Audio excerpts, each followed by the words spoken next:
What's happening, guys? Happy Wednesday, and welcome to the Dynasty WarZone, the People's Dynasty Podcast. And on today's show, we are on to the final two divisions. We're going to hit the North. We're going to hit the NFC North tonight.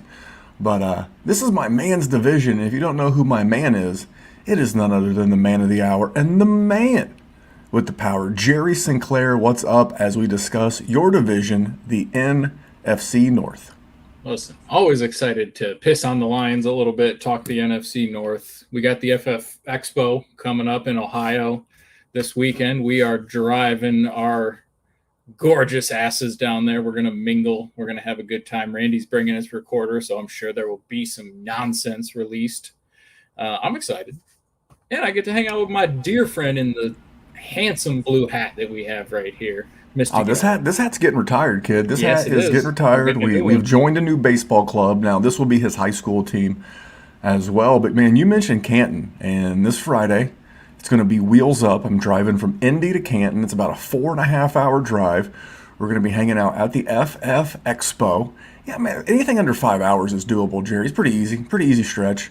I'll be there by around dinner time. You may be there a little bit late. And, yes, if you're watching live on Twitter or on YouTube, you will notice this is my handy Tascam recorder.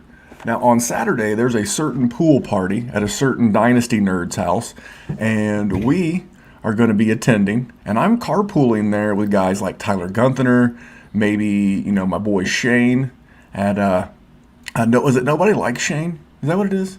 Everybody hates Shane, I think. Everybody hates Shane. Everybody knows Shane. We're going to have Shane. We're going to have a carload of dudes, and we're going to be talking. Those will be the rare Patreon outtakes. But we'll share our tales from Canton next week. Tomorrow night, Jerry, we are going to do another live YouTube Q&A with the boys of the Fantasy Football Smackdown. I don't think Jerry will be there. He'll be there in spirit. I'm sure someone will come along say some mean things about you, Jerry. But that's the point of being a member of the YouTube. It's completely free. You just go over, you subscribe, notifications turned on. When we go live, you can jump in and chat with us. Now, Jerry will be working, but he will be chatting with us. Is that right, Jerry? Yeah, always. So you're going to jump in. You're going to discuss Dynasty Fantasy Football with us, and that is a good thing. So we got that going on over at the YouTube. Jerry, we did get one new 5-star review. Okay, Are you ready? I'll take it. Are you ready? All right. It says, Memphis is my boy, 33-7 on prop bets last year. Let's go. From rolling 8 deep. I don't know if that's like 8 beers deep, 8 doobies deep, 8 deep. Either way, they're rolling clean. I like it. They actually shorted me by 2. I was 35-7, but hey, I don't want to build that record up too much. I did have a great prop bet season last year and looking to do the same this year. You can find us on social media at Dynasty WarZone on both Instagram and Twitter. And if you're not on social media, email me. I've been getting more and more emails about Dynasty. And some people, it's just easier. It's dynastywarzone@gmail.com. Shoot me an email. I'll get back to you as soon as I can. And on Friday, Jerry, we will be doing our final edition of the divisional breakdown. It'll be the AFC North. It'll be the Baker Mayfield division. I cannot wait. We'll be talking Baker. We'll be talking Burrow. We'll be talking Ben. We'll be talking Lamar. We'll be talking all of the gang of the AFC North. And then next Wednesday, Jerry and I are going to release our all Dynasty buy team next Wednesday. So make sure you're tuned in everywhere. You won't miss a thing. All right, we're going to take just a second to pause for our Patreon. All right, thank you for checking out patreon.com/Dynasty WarZone. So much good stuff going on over there, whether it's helping people build Dynasty rosters, make moves. Patreon.com/Dynasty WarZone. You heard all the goodness in the commercial. We will not belabor the point. Now, Jerry, it is time for everybody's favorite new segment. It's sweeping the world. People are very excited for this segment. They're wondering if they're going to make it. And it is good people, bad tweets. Now, are you ready, Jerry? Oh, yeah. He's got his pen. Now, remember, if you post a bad tweet and Gerald Sinclair sees it and he comments at DWZ Memphis with the hand with the pen emoji, your day's coming.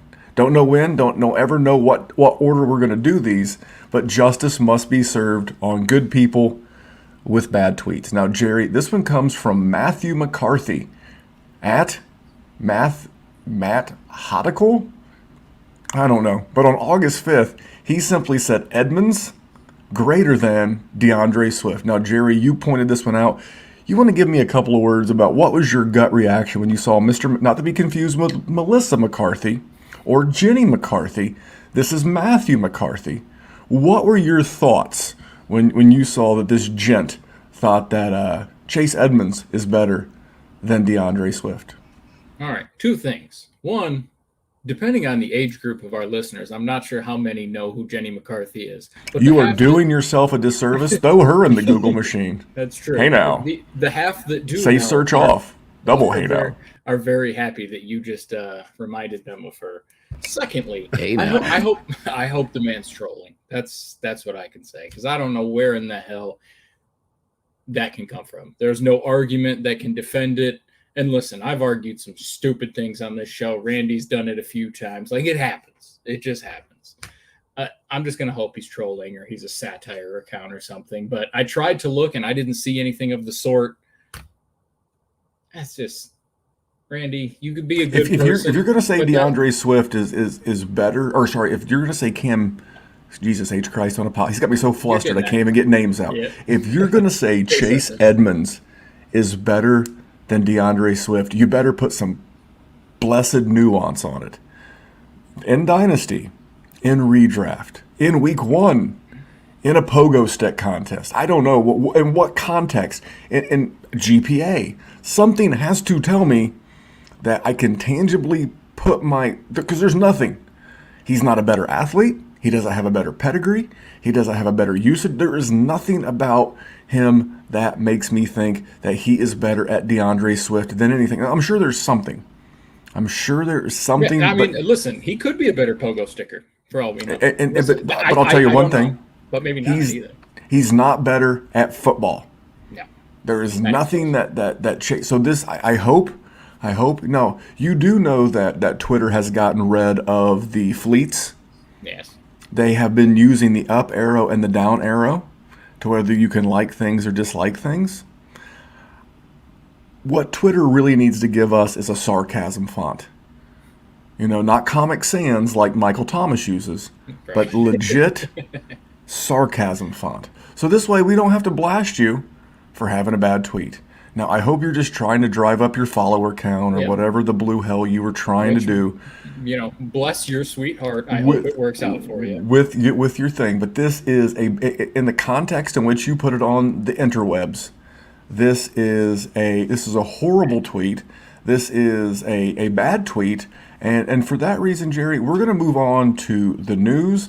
But when he says that Chase Edmonds is better than DeAndre Swift, I've only got one thing for you. Forget about it. Forget about it. No way in hell. All right, Jerry, let's jump into a little bit of news. We have some bigger stories, and then we're going to talk a little bit about the walking wounded. So Saquon Barkley is, quote-unquote, listening to his body. Now, he is coming off the PUP, but what are your thoughts on Saquon Barkley? I have some thoughts. Do you have any thoughts? What are you doing with Barkley in redraft? What are you doing with Barkley in a dynasty? Let's talk Saquon. I mean, if you have definitive thoughts, you spit them out first, because mine are sure. I'm not really worried about him. I'm really not. In Dynasty, I'm not, but in redraft, you've got to backpedal a little bit.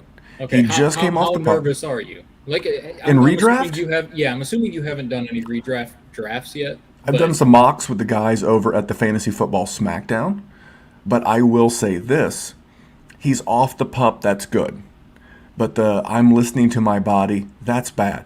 Best case scenario behind I'm listening to my body is I may suit up week 1, and I'm probably going to bend you over a piece of lawn furniture when you put me in your lineup week 1. Because you don't know what percentage of the plays I'm going to get. You don't know how much Devontae Booker's going to get. And from a dynasty standpoint, that's cool. I'm cool in the gang with the dynasty peeps. Because Saquon, extremely valuable. He'll probably be fine by weeks 8, 9, somewhere in that range. Everybody reacts different. And that's the thing. We don't know how he's going to perform. Could he be an Adrian Peterson level beast where he tears his ACL in the final week of the season to then come out the following year? And I think he rushed for right at 2,000 yards the next year. Yeah. Cooper Kupp, Tore his in like late October, early November, comes back the very next year, finishes as the wide receiver 4 on the season. Everybody reacts differently. But from a redraft standpoint, I'm nervous. I think he's just going to he's not going to help you a ton. So at his ADP, which is now has slipped a little bit to like the back end of round 1, the top of round 2, maybe, but I think there are better options there that I feel more comfortable with, and I'll throw it back to you on this. So I listened to the Straight Out of Vegas podcast with RJ Bell, and his best bet on the Monday, the 9th episode, his best bet was Saquon Barkley under his season rushing total of like 1,049 yards. So this is a Vegas pro who is putting out on a national radio show that his best bet of the day was Saquon under 1049. And it was a really compelling list of reasons. I'm not going to share them here. If you're interested, search Straight Out of Vegas in your podcast app and listen to the show from Monday the 9th. But just a lot of continuous drips that in a dynasty, I'm cool. If I can use this to get him cheaper in dynasty, also cool. But in redraft, I think I'm just going to pass. I'm just going to pass unless he maybe slips to the back end of round 1. I was going to be back end of round 2, like in that 208, 29, 210, 11, somewhere in there. Cool. But outside of that, I think there's better options, and I would rather just pass. Okay. That's crazy, right? Like, how little rushing do you have to get 1,000 yards? It was something like 57 yards, if I remember their math correctly. So and he's assuming that he's missing a chunk of the season then. Because they also covered that. Yeah, they covered how many games do they think he played, and I think they put the over-under at like 13 and a half games. And that they think that's a really fair number, and that if he played 13 games, like I said, they did all the math for you. Mm-hmm. I think at 13 games, it was something like 74 yards a game. So, I mean, I found it fascinating because fantasy football is what we do. Yeah. And their case was very compelling. And from Dynasty, if I can use this information to get a discount on Saquon, 2 thumbs up. I'm simply talking because, at this point, the Dynasty news is kind of slowed down. Yeah. So I'm merely, speaking from redraft because everything basically becomes redraft at this point. So the other problem that I have with where he's going in redraft, right, is most of them are 1 QB. So if you're talking about the second round, like how many running backs have gone off the board when he's there? Because you got to figure probably all the big 6, names. 7. See, I'm totally fine taking him there. Like who are you taking instead of him? I'm taking Joe Mixon. Jones? I'm taking Joe Mixon. Really? Okay. See, I would have never guessed that out of you. Well, how about this? I'm still taking Saquon. I will throw these lovely people my bonus Joe Mixon take as soon as you wrap up your Saquon Barkley. No. Go ahead. No. You're not going to talk pro Joe Mixon and then have me start talking. Absolutely. All right. So with Saquon Barkley, we're just going to agree that we love him for Dynasty. If you can get him at a discount, thumbs up, seal of approval. But in redraft, he's just an avoid. Now, Joe Mixon. I have been anti-Joe Mixon mostly for Dynasty because this is year 5 of his career. But now I'm talking redraft again. This is the context of the show. I continue to listen to a lot of non-fantasy takes because the fantasy takes right now just haven't been great, just to be quite fair. And one of the things that I heard was that Cincinnati is really, really going to give Joe Mixon a huge workload in 2021. It's going to be the best way to bring Joe Burrow along slowly. And I think there's going to be a lot of disappointed owners who are expecting that 40 pass attempt a game pace that the Bengals were on last year. I think they're going to try to tune that back. You might see a little bit more Chris Evans. You might see a little bit more Puka Williams because they're going to rush the ball a little bit more. And, how do you protect a guy coming off of a knee injury? Well, are you really going to ask him to drop back 40 times a game? So for me, for 2021, I typically don't love running backs on their second contract, but I think this is going to be the year that Joe Mixon breaks out, and this will be the year that I sell Joe Mixon the minute he is no longer useful for me in Dynasty. This is the complete opposite of the Saquon Barkley take. I love Joe Mixon for Dynasty, for redraft season, but I do not want Joe Mixon long-term in a Dynasty. So I'll let you talk Joe Mixon, then we're going to talk Mike Thomas. Joe Mixon. Mixon got you. He finally got you. And No. like Joe 8 Mixon years. didn't get me. He No, did not he get got me. You got You your sons ass of hook, bitches line, got and me. sinker. You son of a bitches got me. You broke me down. You wore me down to a little bitty nub. I gave up. That's me tapping out. I give up. You guys have got me. I'm going to ride the Joe Mixon Express for 1 year. I'm a fan of Joe Mixon. He's still a young guy. He's under contract. He's got all the talent in the world. He's just never been given the opportunity. Now, we don't know if he's actually going to get the opportunity. I'm not a huge Chris Evans guy either. But, all right, let's talk Michael Thomas. What do you got? Well, before I do that, so what I'm doing with Joe Mixon, if you've ever seen the movie The Goods, with Joe Mixon, I'm going to pull the famous Nigerian buyback. You ready? Okay. Congrats, whoever pulled off a Nigerian buyback. Haven't seen that in years. That was me. You can suck it. What's a Nigerian buyback? Guy takes a customer's trade-in, then 20 minutes later sells it right back to said customer at a markup. That's what I'm going to do with Joe Mixon. I'm going to buy him now. I'm going to let him ball out, and then I'm going to sell him off to someone, maybe even the same person I got him from, at a markup. That's from the movie The Goods. That's a great movie. Michael Thomas, he is having a Twitter beef. Now, Jerry, you ever go on Facebook? I try to avoid it. Every once in a while, you got to go on Facebook. You see the white trash couple in your town, and they've broken up. Yeah. That's just my town. But, and they're slanging mud at each other. Oh, yeah. You know, they're spilling all the tea about who, all this filthy, foul stuff that one did to the other one. That's what the Saints and Michael Thomas have going on right now. Now, I posted this the other day. I did have some of the numbers wrong because I guess his contract is super weird. Thanks to the FF Bean Counter for correcting me on that. But here's the thing. If you take on Michael Thomas, not only do you get the honor of paying him $52.5 million over the next 3 years, 22, 23, and 24, but you get to take on a diva malcontent wide receiver with an ankle issue who will be 29. And you get to give the Saints a lot of draft picks. Probably they'll want a first. What's what DeAndre Hopkins went for, what Stephon Diggs went for. I can't think of too many well-ran organizations. Like when you think of a well-ran organization, Jerry, give me one. Don't say the Lions because you may not have any real depth of target in this conversation. No, Pittsburgh. But okay, do you see the Pittsburgh Steelers giving up their 2022 first for Michael Thomas? No. Can you think of a team that's deficient, ironically the Saints, can you think of a team that's deficient at the wide receiver position that would even give up a first for the Saints? I'm running through my head, the Jets. You think the Jets are going to give up a 2022 first? I think they have two. I think they still have Seattle's. You think Jacksonville? Like the Lions. Like we have the Rams first. That's I my don't think thing. we're giving that up. But So this is horrible. From a dynasty standpoint, his value has plummeted, and not only in ADP, but in the dynasty trade calculator.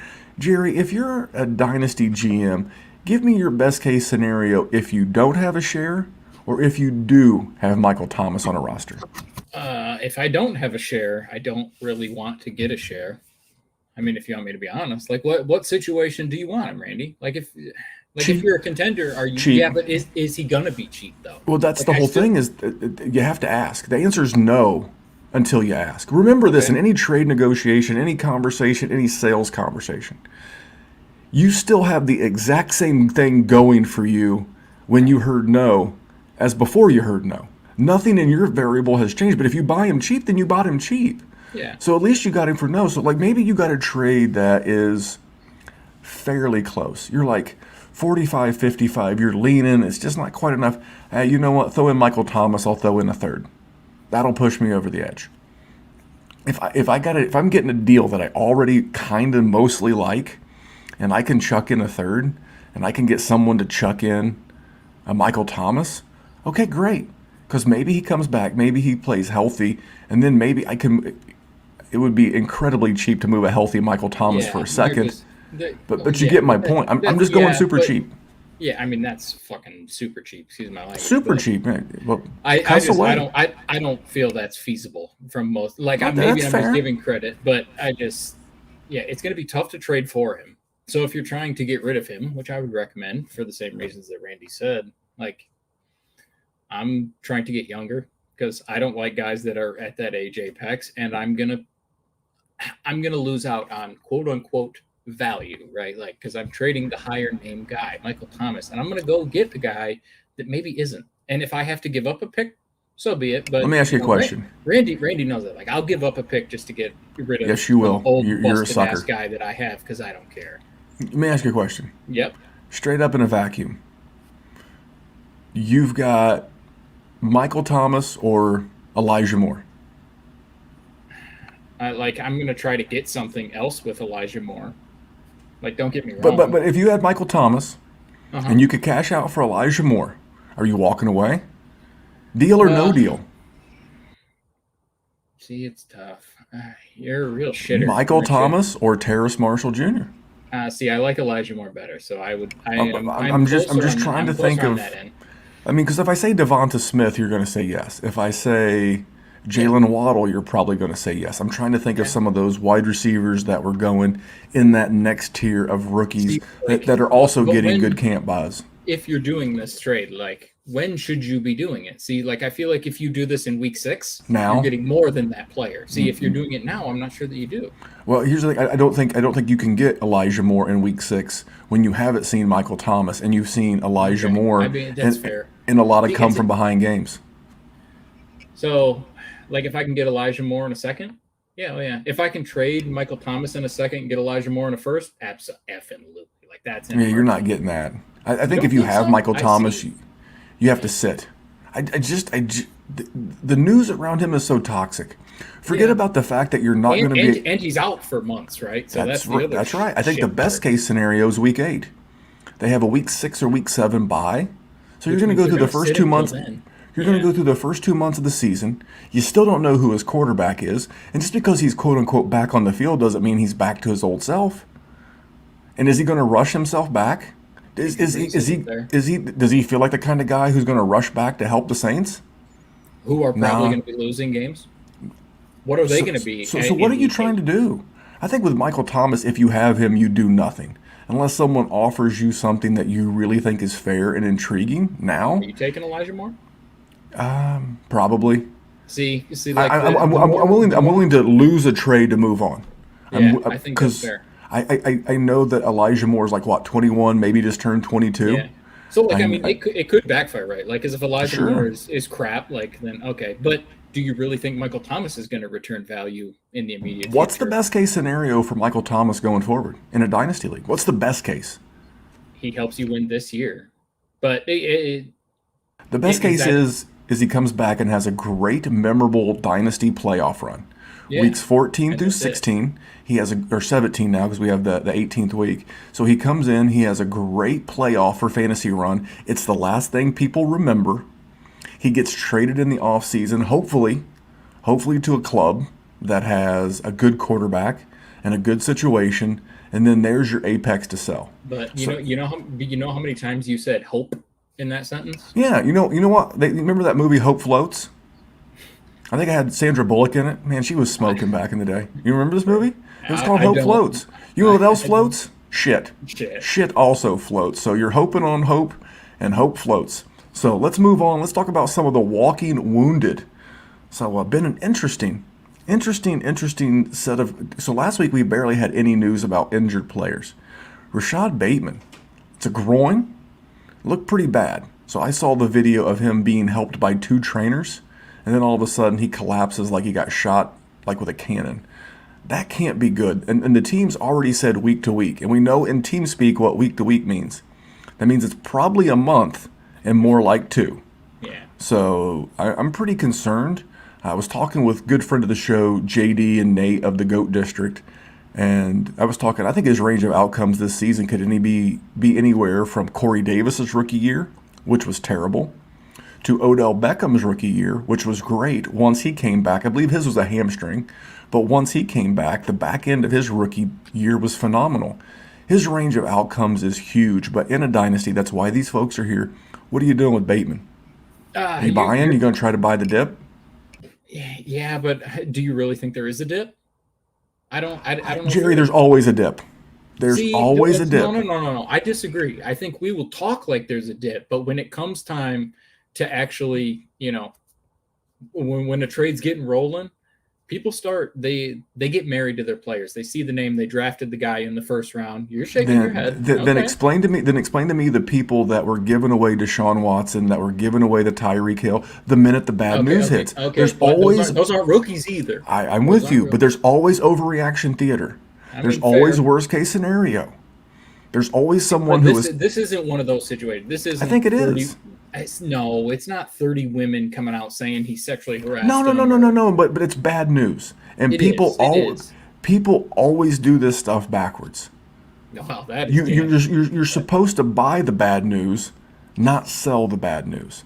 But that is why we're here. Do not do anything. I've never been a Rashod Bateman guy, but I will tell you right now, based on this news, I'm poking around a little bit. I'm asking some questions.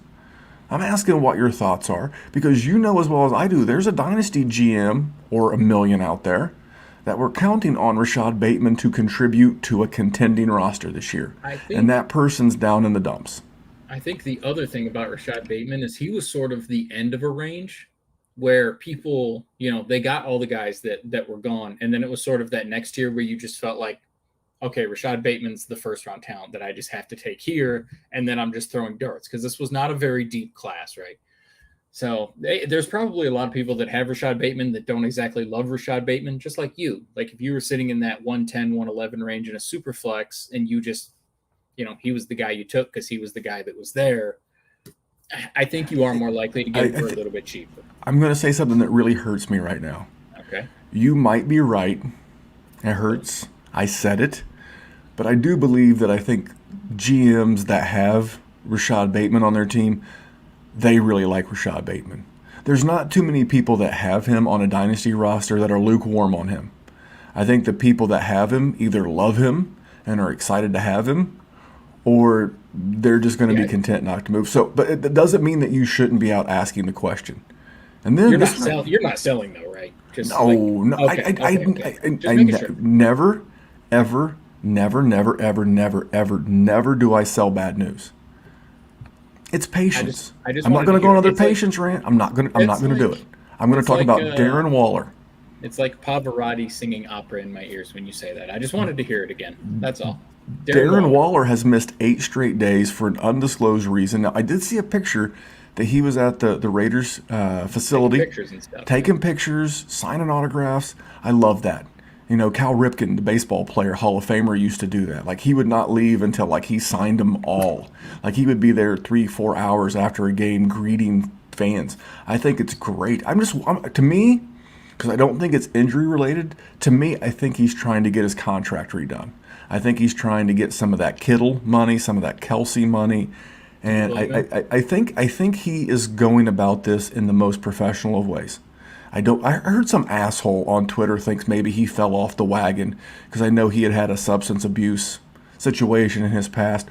What a shitty thing to put on somebody. Yeah, like if you don't know the man's life, shut the hell up. Please.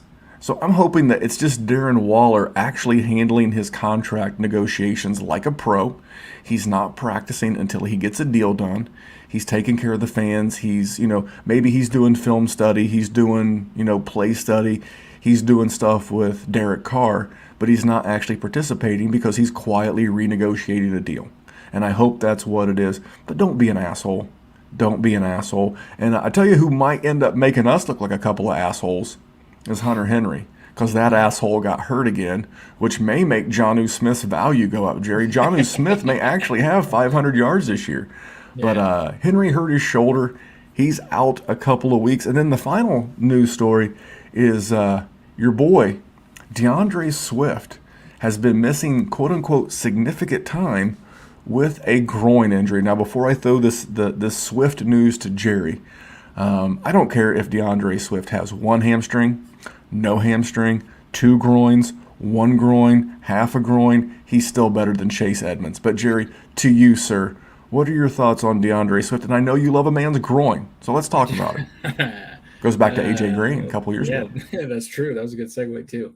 I'm not entirely worried about it. Here's the thing. We'll find out.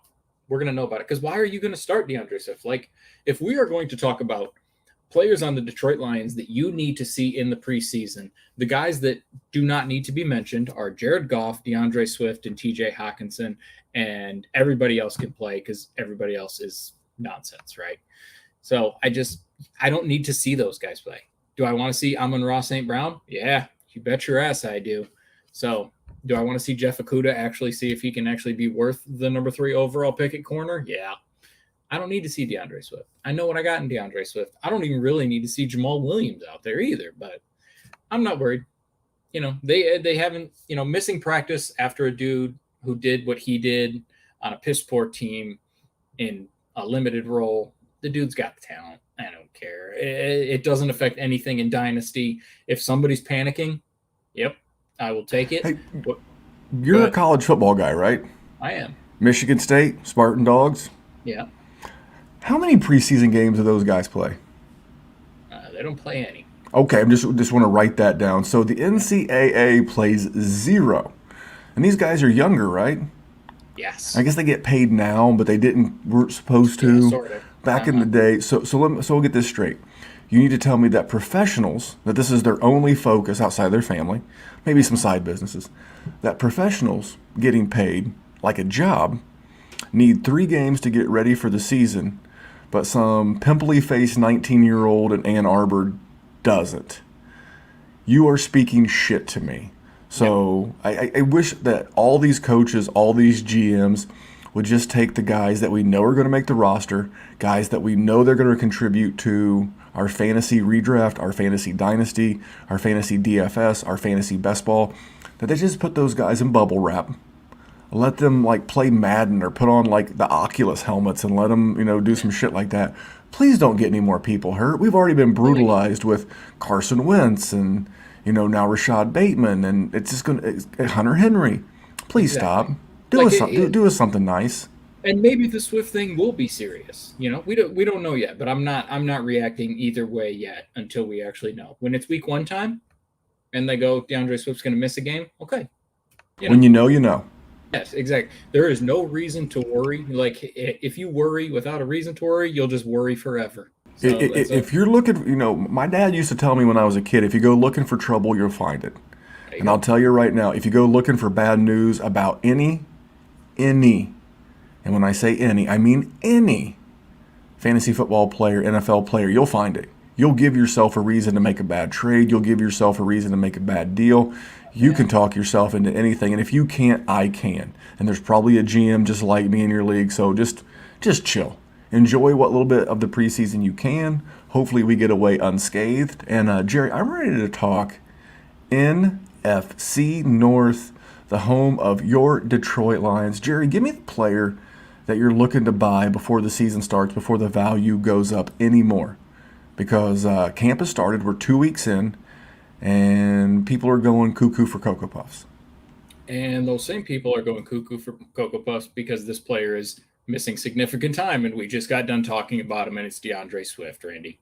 The bad news that we just got makes it even better for me because it makes it all the more likely that it's possible to attain the man. I think the sky's the limit for the dude. He can pass, he can catch, he can block, he can do whatever you want. We're a bad team. We're going to need him.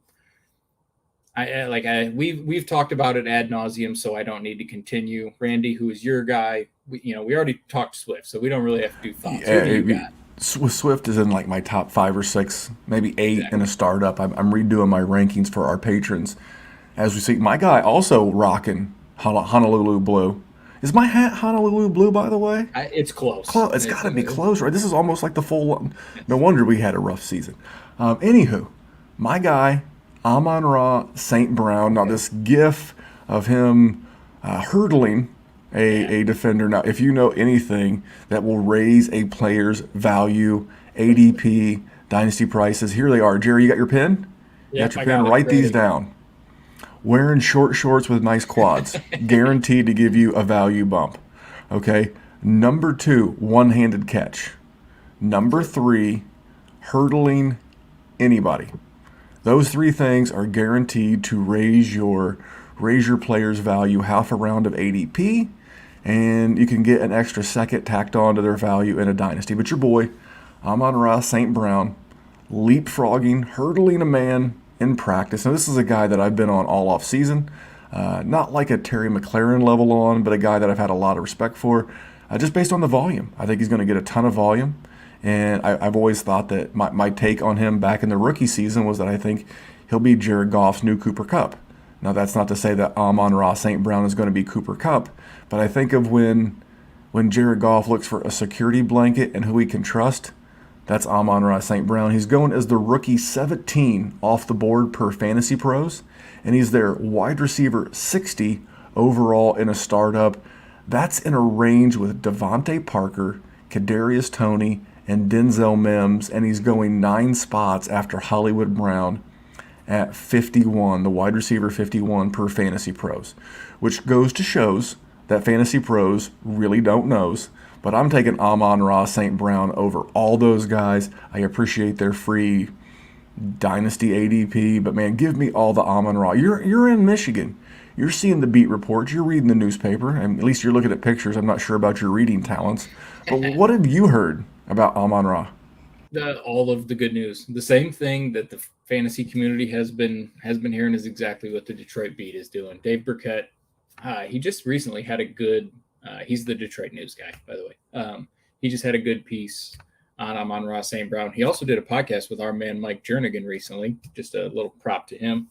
Yeah, no, Arman St. Brown's he's been killing it. I'm excited. He was not a guy that I was super, he's like a Devy guy, right? I was higher on him than you were, which is odd because he's a Lion. But then again, you hate all things Lion.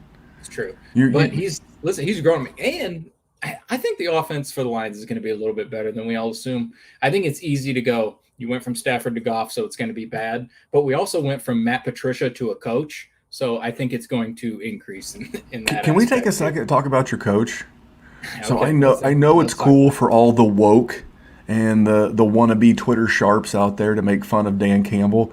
But do you know who likes Dan Campbell? NFL people. Players. NFL people. Former scouts, former GMs, they all think this guy's low-key sharp. And I agree. This was one of the reasons why I like Dan Campbell. You don't spend that many years around a super smart guy like Sean Payton and be his assistant coach and not come away learning something. Now, does that make him Sean Payton? It does not. But you see Dan Campbell on the field, there is the exact polar opposite of what you saw between the players in Detroit and Matt Patricia and what you see around Dan Campbell. I know he's very collegiate. I know he's very macho. He's probably a little too alpha for the woke world that is Twitter. But like NFL players are alpha like that, so it's alphas respect alphas. That's why That's why I think he's low key gonna work, and I think the players are gonna dig him. Now, Jerry, give me your guy that you're looking to sell before the season starts. Where's the buzz? Where's the opportunity to make a little something extra?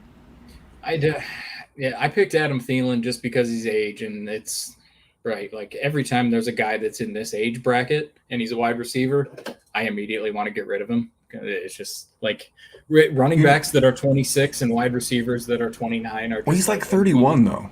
Yeah, exactly. That's even worse. And I'm going to talk about him a little bit later, but I agree. Like, I mean, Justin Jefferson's there too, and Justin Jefferson's good. They got the kid from Minnesota, I think, the University of Minnesota.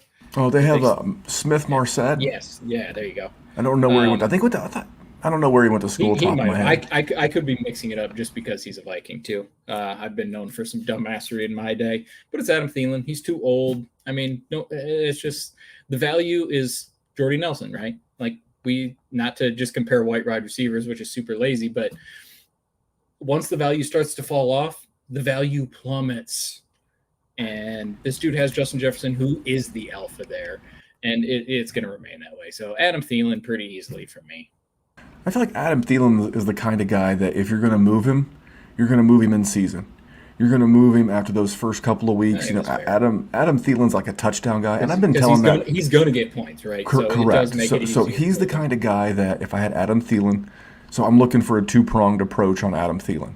I want to wait until the season gets going, let him have a couple of 2 or 3 good games in a row, and then it's going to happen. A star wide receiver is going to go down with injury, and then you're going to couple those two events, should they happen, and you're going to move Adam Thielen to that contender that just lost a wide receiver for the season or for a few weeks, because that's going to be your maximum payoff window. I do agree, but I think I would hold off on moving him I agree on the take. I disagree on the timing. So my guy's Darnell Mooney, wide receiver, 52. But man, there is so much steam on him right now. Hot. I mean, people, and I don't understand why. I don't see this being a super high volume offense. I think it really just becomes the fact that he's popular.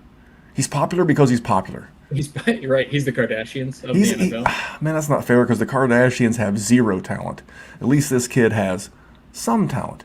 I think it comes down to a couple of random one-off GIFs you've seen of him beating Jalen Ramsey on a route, but on a route where he didn't get the ball thrown to him. I'm going to talk about the upgrade. No matter who throws the ball in Chicago this year, it should be an upgrade over Trubisky, and that hurts to say because I always wanted Mitch to be a thing. But for me, it's too much. What is he, a fifth-round pick? Yeah. The odds of a fifth-round pick at wide receiver being good and staying sustainable are low.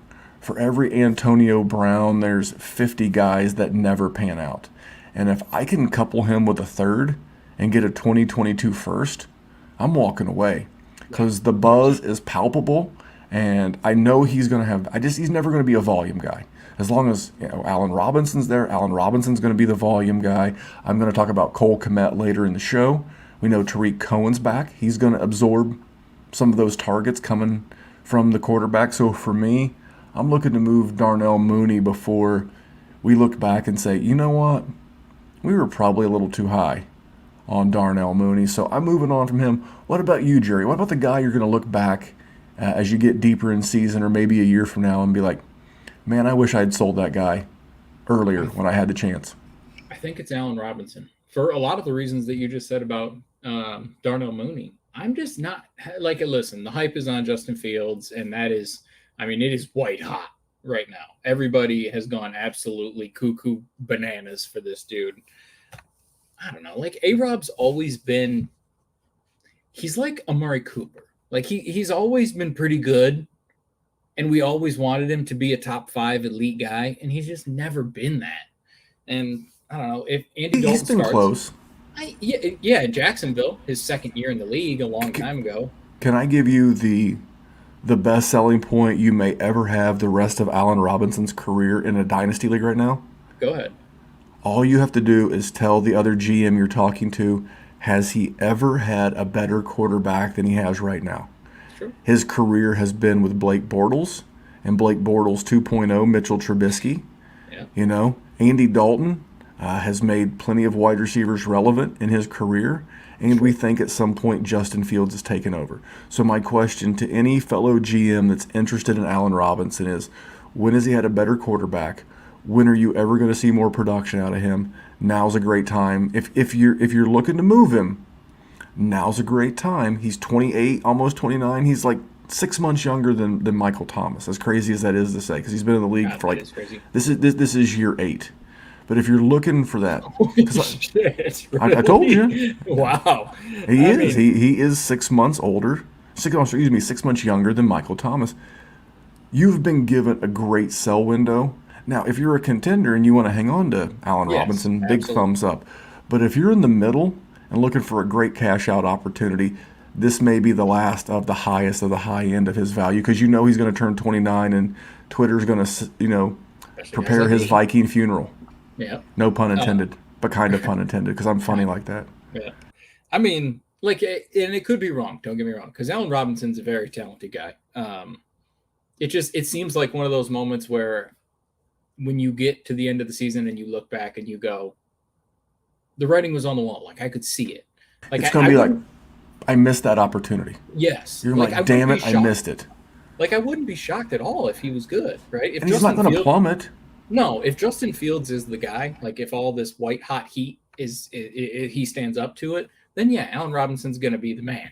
But there are some flags, there are some warnings, so I would not be shocked if we're doing this show in a year and we're going, we're at the cliff. Well, what happens? Take the value while you can get it. What happens in 8 months?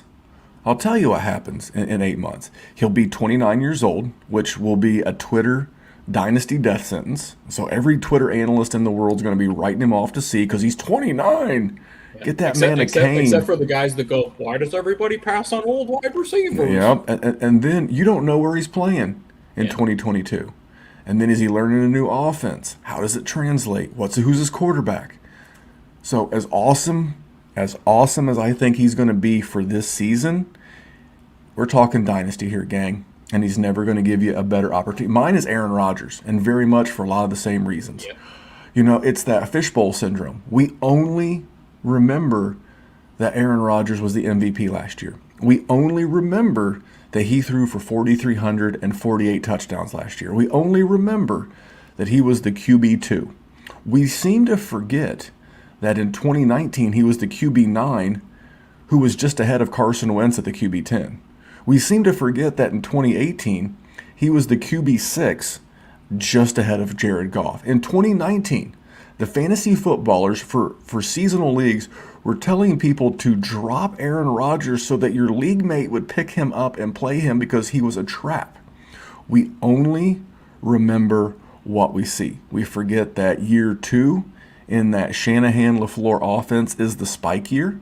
Aaron Rodgers, I think, is going to be looking to, I don't want to say protect himself, but I don't think he's going all out. And I think Aaron Rodgers is in the Aaron Rodgers business and not in the Green Bay Packers business. And at his QB 10 overall in a startup value per Fantasy Pros, over guys like Trey Lance, over guys like Justin Fields, over guys like Deshaun Watson, here's the thing. In that range, I would much rather gamble, and rookies are all gambles. I would much rather gamble on Trey Lance or Justin Fields and then pick up a journeyman like a Derek Carr, a Fitzmagic, a dude like that to be like maybe a bridge guy. Maybe if I pick up Trey Lance, maybe I pick up Jimmy Garoppolo too. But I would much rather have one of these young guys than look back in a year and you be like, you know what? Aaron went back to being QB6 or QB9, and I could have sold for super high end prices, and you're gonna be bummed. So it's not that Aaron Rodgers won't be good. This is about value. You're never gonna get more value for him than you are now. The value train has left the station. It's on top of the mountain, and once it goes around that bend, it's going down from here. So from a dynasty standpoint, I'm going to look back and wish I had sold Aaron Rodgers. Yeah, I mean, I almost went Dalvin Cook. I thought about it too, but it's tough because he's so good. He's so good. Exactly. But he's going into year 5. He has had some injury concerns. Yep. But I would much rather fade Aaron Rodgers, and I didn't mind your Allen Robinson than Dalvin. No, I think if we're playing Family Feud and it's the last section, I think Aaron Rodgers is the top answer. Top answer on the board, yeah. So there you go. Well, speaking of top answers, give me your biggest upside play in this division. Who's the guy that you're going to look at his dynasty value today, and you think you may get a 2x, a 3x on that value in one short year?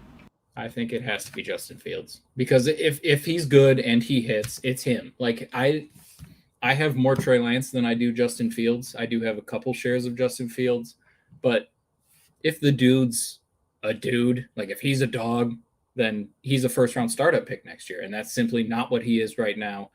And I don't think anyone else can claim to be that. So, I mean, I could say Swift too, because if Swift has an awesome season, he's going to jump. Like there's a couple guys, but I'm going to take Fields, just not necessarily on my opinion, but if everything shakes out exactly how it should be, well, not should be, but as it is possible to be, the dude is going to go through the absolute roof, and he will be a first-round startup pick, potentially like a top 6 pick, because everybody loves young quarterbacks that can run and do the things that he can do. Jerry, this hurts, but this is twice in one show. Yeah. That's a great answer, Jerry, and I'm going to tell you why that's a great answer, because not only does he have the most upside at his current value, even if he bombs, he's still going to hold his value. Exactly. Because it's the Tua corollary. It's even the Sam Darnold corollary. We're going into year 4. And people still, like, I'm guilty, still have some faith in Sam Darnold. So not only is Justin Fields a good buy now because his value can go up, worst case scenario, his value doesn't go down that much. Yeah. He's on a popular team, Chicago Bears, one of the most popular teams in the NFL. He went to he went to 2 of the most popular colleges in the NCAA. And he's going to get a pass not only from the Dynasty gamer in your league, but from Dynasty Twitter. So, Jerry, as much as it hurts me to say, that's a very good one. Now, mine's Irv Smith Jr. We're all looking for the next big upside tight end play. And sometimes they're in, sometimes they're not. Sometimes they hit. But here's the reason why I like him. I think he winds up being the second target in a pretty good offense.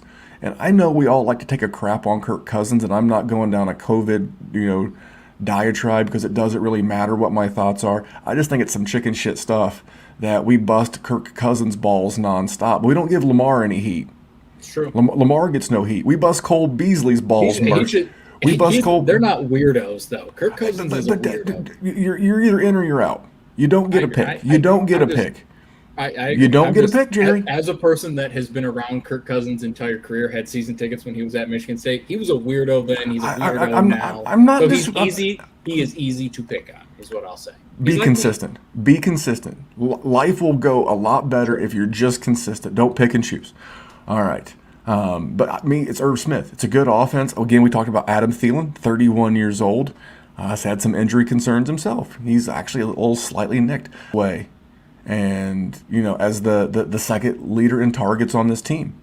And I think he's got the one where if he does, I mean, look at Jonnu Smith. We've not given up on him. He can't even get you 500 yards.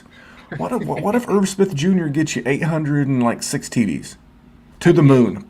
Right. Yeah. Well, yeah. I mean, he's gone. He's gone. And that's totally possible in this offense. So for me, it's Irv Smith, and I'm going to stay on tight ends. I'm going to give you the guy who I think will outperform their current value, and that's Cole Kmet. Tight end 16 in a startup per Fantasy Pros, and he just got a two-way QB upgrade. We talked about this earlier with Allen Robinson. No matter who's throwing the football in Chicago, they have to be better than Mitch Trubisky. And do you remember Jermaine? Oh my gosh, he was a first-round pick for the Bengals. I'm drawing a blank. He played with Andy. Gresham? It is Jermaine Gresham. He had some good years with Andy Dalton. We've seen, Justin Fields have, I forget the tight end who had some success with them at Ohio State. He's going to be a first rounder probably next year, maybe a second rounder at the tight end position. But anyway, Cole Kmet's getting an upgrade. And this is going to be one of my baby hot takes because it's lukewarm. It's like not boiling, but it's hot, Jerry. You ready? Yeah. Cole Kmet is the second highest target magnet for the Chicago Bears. Clearly, Allen Robinson's one. Cole Kmet gets more targets than Tarek Cohen. He gets more targets than Darnell Mooney. He is the tight end that will have the second most targets on the Bears. I guess the receiving option that has the second most targets on the Bears. I love Darnell Mooney hive. Going to be very upset at you for that one. Hey, Jerry, let me tell you what I got for the Darnell Mooney hive. You ready? Yeah. Remember it. Write it down. Take a picture. I don't give a fuck. So this is my baby hot take. I'm a big Cole Kmet guy. Talk about these two tight ends. Give me Irv Smith Jr., give me Cole Kmet, and then give me your player that will outperform his current value. I mean, I'm cool with all that. I've got a lot of shares of all those dudes. My dude's Jared Goff. Mr. Goff? Yeah, to outperform, people have written this man off like he is like a piece of pizza that you dropped on a bathroom floor. Like there's no chance you're ever like a bar bathroom floor, like a club. Oh yeah, and it's sticky. Like your shoes are like sticky. A movie theater. Like you're at the movie theater and you dropped your piece of popcorn on the floor. I'm not talking freshly mopped and maybe it landed, topping side up. This is not going to be good. And everybody is just super down. He had 4,000 yards passing last year. He had 4,600 yards passing the year before. Yes, he's getting a downgrade in wide receiver talent. He's still not a total bum. The dude can still play. He is virtually free. Everybody has casted him off. He's the perfect bridge guy. Like as far as a bridge QB is concerned, you have a number 1 overall pick who played in a Super Bowl, albeit did not make the Super Bowl because of him. I'm not saying that. But as far as bridge QBs So Jerry said that the Rams made the Super Bowl because of Jared Goff. Write that down, kids. We're not talking about, Brock Osweiler. We're not talking about Peterman. We're not talking about Matt Flynn. Like, as far as a bridge quarterback is concerned, he is a pretty damn good one to have, but he's getting treated like he's, a bar bathroom pizza. And that's just, I don't know. I'm not ready for that. I think he's going to outperform it pretty easily. Not to say he's the guy of the future. I don't really think he is. But I think this is pretty easy, honestly. Honestly, he might be the most likely quarterback to outperform his ADP that's not a rookie in the entire league. So going back to 2017, okay? So you got to throw out his rookie year because he had the mustache, Mr. 8-8, Mr. Jeff Fisher. God, but going back to Jeff Fisher, that's crazy. Yeah, he was. That was his rookie year, and then McVay come in, the boy genius, the ultra handsome Sean McVay. He ever since then, it's been 3,800 yards, 4,700 yards, 4,600 yards, and last year 3,900 yards in only 15 games. So both of his sub 4,000 yard seasons have come in less than 15 games. In 2017, he sat out the final game of the season, and last year he missed the final game of the season with a broken thumb. And then he comes in and helps get that team to a win over the Seahawks. So and then he's had 28, 32, 22, and 20 touchdowns. And then he's never had more than 16 interceptions. He's solid. And you know what he's going to have? He may have the worst weapons of his career, but I could also argue he's going to have the best offensive line of his career. This team just added Penei Sewell. They've got, was it Taylor Decker? Tywan Decker? Taylor Decker? Ragnarok, the center. They have arguably one of, if not the best offensive line that national media does not talk enough about. We always talk about the Colts, we talk about the Browns, we talk about the Cowboys, but I don't think the Detroit offensive line is getting enough love. And not only will that make Jared Goff a little bit more valuable and a little bit more useful, to be quite honest, but it'll make those receivers a little bit better because Jared Goff stays more upright, gives them more time to separate. I think that's not the worst take you've ever had, Jerry. So congratulations. Here it is. Nice. Here it is, though, Jerry. This is everybody's favorite segment. This and good people, bad tweets. This is what everybody's been tuning into the last couple of weeks.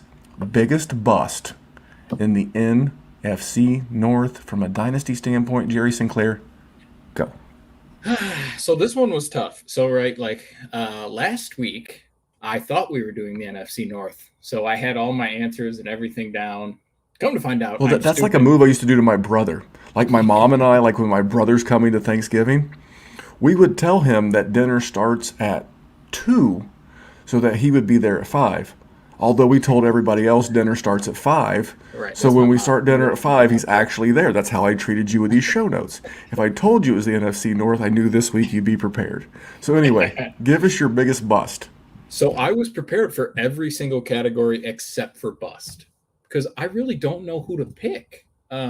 I ended up settling on Aaron Jones. Okay, we have the same one. Let's go. Okay. I think he's the only obvious one to me.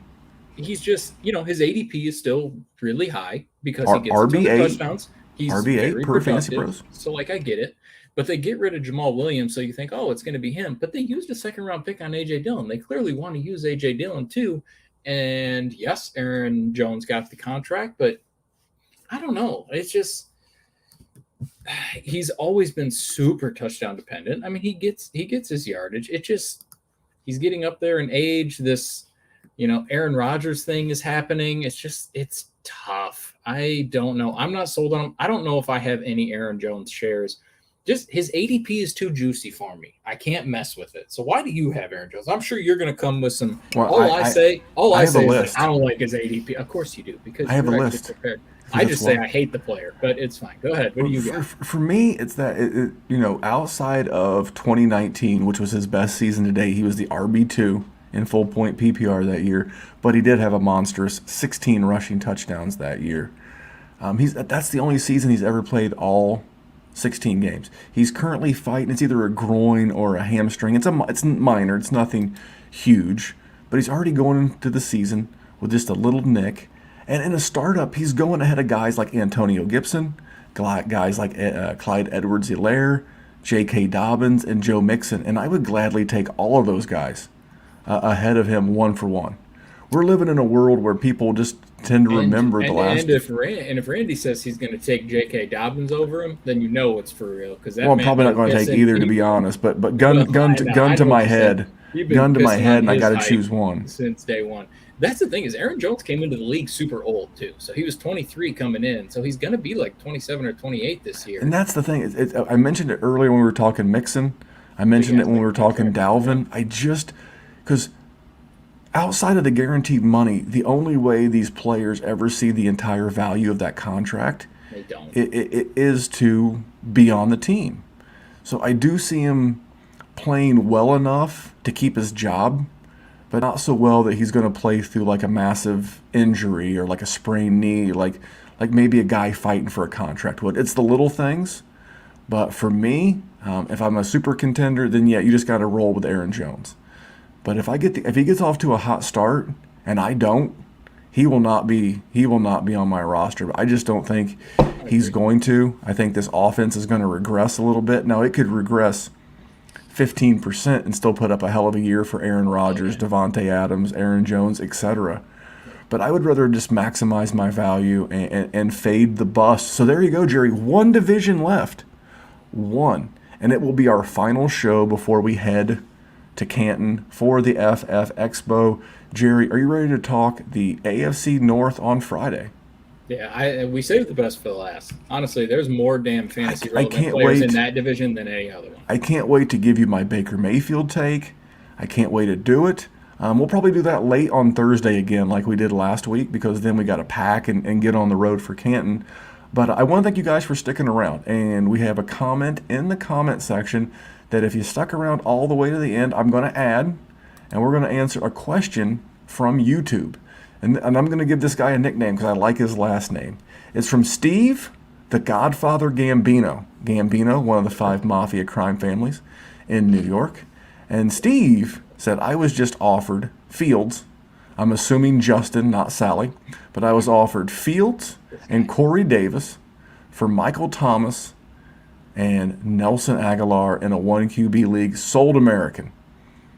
Corey Davis and Nelson Aguilar are about a push. And in a 1 QB league, it sucks. I'm sorry. I don't feel bad about it. He says, I have Lamar. Maybe you can flip Lamar for something better than Michael Thomas. I have no problem with that. I am getting out of the Michael Thomas business. I know in a 1 QB, it probably doesn't feel like enough, and I really don't care. I will be able to move Lamar. Maybe I have to get a bridge guy for a little while. Maybe I have to get a Jimmy Garoppolo, a Derek Carr in a 1 QB league. Maybe a Jared Goff, like Jerry said. But you can get a lot better wide receiver for Lamar than Michael Thomas. I'm getting out of the Michael Thomas business, Jerry. Yeah, I'm definitely taking Fields and Corey Davis. No, I am not. 1 QB is not something that I play a ton of. You can throw Corey Davis and Nelson Aguilar out. That's a wash. That's 2 quarters versus a 50-cent piece. I don't think it's a wash. I'll take Corey Davis at 99. By how much? Times over Nelson Aguilar? I don't want Nelson Aguilar had a baller-ass season last year. Kiss my ass. Yeah, he's going to a low-volume Cam Newton. What is likely to happen? You know what he's not likely to do? Repeat his mediocre. So lightning can't strike twice in the same place?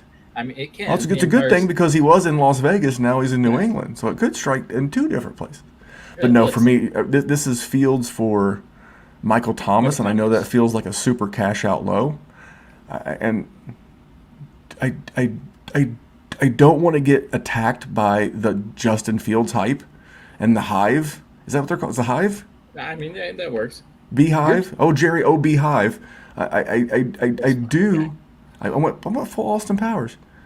I do understand there's a world where Justin Fields, but Michael Thomas, he's starting to feel like David Johnson from that magical run he had where he had 400. That's why I'm taking Fields. Where he had 400 fantasy points. I think we're going to look back in a year, and at the rate and I say this all the time, but it's true and it bears repeating. The NCAA continues to give us so many good wide receivers every single year, and you're always going to be able to get, because I don't think you're ever getting superstar Michael Thomas again. Never. Never. You might get useful. You might get good. Which is why I gave the caveat, no, I'm not like a I know super flex values more than I know 1 QB values, but at the same time, it's like, I know I'm going to get killed. I don't care. Exactly. Like, even if I have Lamar Jackson, I'll just keep Justin Fields too. Cool. He's like 22 years old, and he could potentially be a first-round startup pick, and I'll have 2 of them. That's fine. Like, I will at some point be able to flip them, because here's the thing that people don't talk about in 1 QB leagues, right? They're always like, well, the QB value is lowered because you only get 1. But here's the thing. If you need 1, motherfuckers will pay for him. I promise you. I promise you they will every single time. I don't care if it's a 1 QB or a 2 QB league. If you don't have one of the top 6 to 8 studs, even in a 1 QB league, you got a dude. Yep. You got a dude. You're probably looking at a roster every week that you're wondering, do I start Joe Burrow against the Cleveland Browns, or do I start Sam Darnold against the Atlanta Falcons? Those are decisions you have to make. But if Justin Fields is who we think he is, just like Lamar is who he is, I don't have to worry about it. And we're I not put even Lamar like in my super lineup. Justin Fields people either. And I'm not a Lamar guy either. But the truth is the truth. And here's the thing. Go ahead. Go ahead. No, you go. Okay, because I'm just going to say there's always going to be some weasel that's somewhere, and they're going to go, well, I had Kirk Cousins, and I won my league. But listen, there's stuff where that happened. Like, I get it. Like, of course, you had, Derrick Henry and Dalvin Cook last year, and you won. Good luck in the future. Good for you. You had Calvin Ridley and Stephon Diggs the year they explode. Every year that kind of stuff can happen. But here's the thing, Jerry. I'm easily taking it. And we can patent this. I lose a lot of trades, so I can win a lot of leagues. There you go. And that's the bottom line, because your old pal Memphis said so. So listen, that man's name is Jerry Sinclair. We're going to be right back here on Friday. We are going to be talking about the AFC North. I know on Wednesday night for a Thursday pod, Kyle and Jake, I'm going to pop in there for a bit. Last week we asked the age-old timeless question of, would you rather fight one grizzly bear-sized Jerry Sinclair or 10 penguin-sized Memphises? You'll never know until you tune in to the live Q&A. You never know what we'll talk about. But until next time, I do want to give you a word from my man Matt over at Hate Brand Goods. They're the sponsor of the show. They have a new backpack dropping this week. It's an adventure backpack if you like to go hiking. By the way, speaking of adventure and health, Jerry has come on board the hashtag FFFit Club. So let me tell you a little quick story. So I text this sumbitch tonight, and I'm like, hey man, 9 o'clock. He's like, I may be back from the gym by then. Hashtag things I never thought I'd hear come out of this guy's mouth. Jerry, how's your fitness journey going? It was a real pain in the ass at first. So the wife wants to do a 5K, which in turn means I have to do a 5K. And, a little COVID. I got a little fluffier in the middle. So I had some stuff to work on, and it feels good. That's not an exclusive club, brother. That's not an exclusive club. A lot of people got fluffy. So it really sucked the first couple of times. And it's getting easier. It's getting fun. It always sucks before I go. Like, I always hate it every second. But afterwards, I'm super happy that I did it. So I keep telling myself that I know if I just go, I'm going to be happy that I did. And it keeps me going. We took 1 day off, but I think other than that, we've gone like 8 or 9 days in a row since this thing started. So it's getting easier. Been able to run. I'm really proud of you. I got made fun of for my little spaghetti noodle arm last week, so I got to start working on those. But it's good. Jerry, what I will not be doing though is sending you a gym selfie. I am sorry. That is just not. I am not that human. I don't take selfies. Maybe Jerry, you have the smallest arm, but the most charm, and that's why we tune in to hear you each and every week. Jerry and I are super excited to bring you guys stuff from Canton. And Jerry, let's get out of here. We've been rambling a little bit. But here's the thing. If you stuck around, you heard us talk about Steve's trade. You know why we talked about Steve's trade? Because Steve was on the YouTube, and Steve asked a question. You never know when we may answer yours. So if you're listening, and I know how many thousands of you people listen to this podcast, if you want to have a shot at getting your trade question answered, just because Jerry and I are kind, good-hearted souls, you might want to be following on YouTube, and you might want to put it in the comments, but you can't know to put it on YouTube and in the comments unless you're subscribed and you get to the notification that says the DWZ boys are live. Shit, I better grab my phone and go to YouTube and ask my question. It's funny how that works. Yeah. But until next time, on behalf of that man, his name is Jerry Sinclair. Follow him at Jerry Sin DWZ. Follow me at DWZ Memphis. Guys, we're just here to make the world a better place for fantasy football. Thanks for tuning in. We'll see you back here on Friday.